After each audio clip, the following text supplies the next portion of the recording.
Genesis chapter 33. Jacob looked up and saw that Esau was coming with 400 men. So he divided the children among Leah, Rachel, and the 2 maidservants. He then put the maidservants in front with their children, then Leah with her children, and Rachel and Joseph last of all.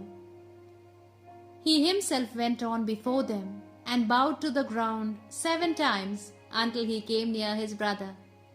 Esau ran to meet him, took him in his arms, kissed him, and both wept. Esau looked up and seeing the women and the children, said, "Who are these with you?"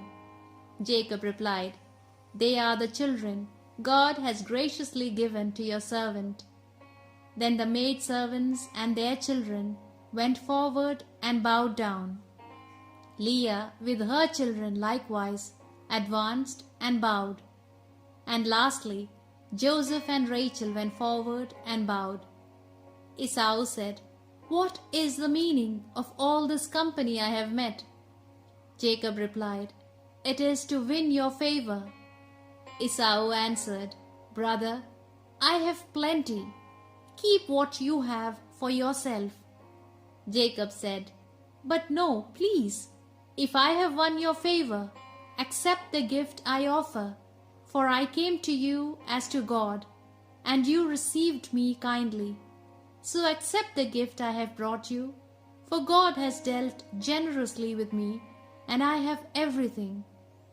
And so much did Jacob insist that Esau accepted the gift.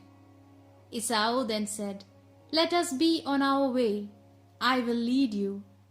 But Jacob said to him, "My Lord knows that the children are not strong, and besides, I must think of the ewes with lambs and the cows that have calves. And if they are driven too hard, even for 1 day, all the flocks will die.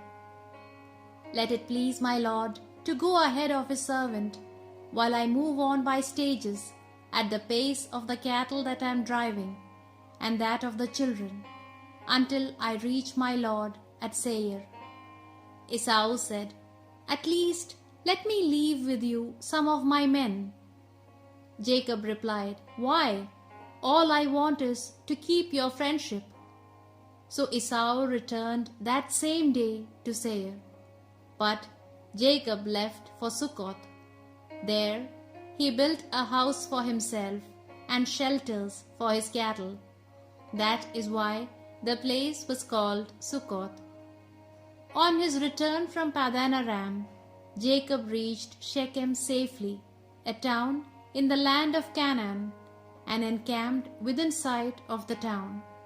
For 100 pieces of silver he bought from the sons of Hamor, the father of Shechem, the plot of land where he had pitched his tent.